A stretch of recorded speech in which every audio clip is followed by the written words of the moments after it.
ไว้ใจน้องนางทุ่มเทให้น้องทุกอย่างหวังสร้างหาเอาให้ดีหาเงินสร้างตัว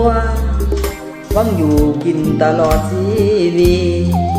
อยู่ห้องเศร้าห่วงกันหลายปีบอกขาดจะมีแนวคิดเปลี่ยนผ่านหาเงินเท่าใดส่งให้ทุกเดือนความหาเขาเริ่มขาดเคลื่อน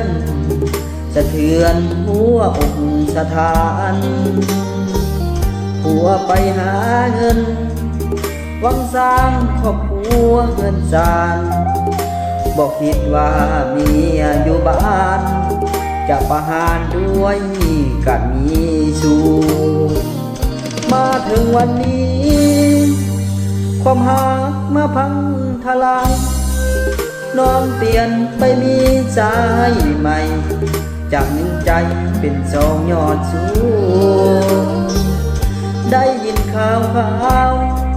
ทุกเรื่องราวโมอยากหักหู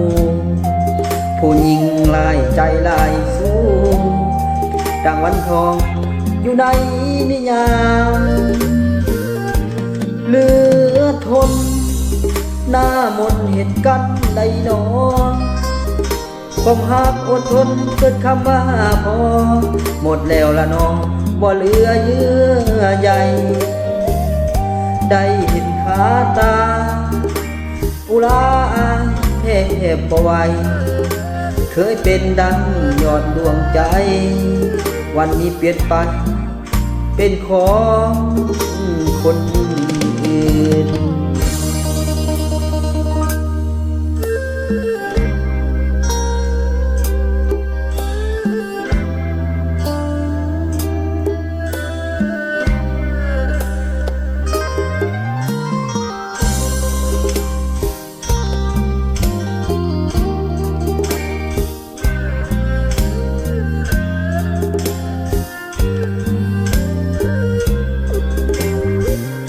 มาถึงวันนี้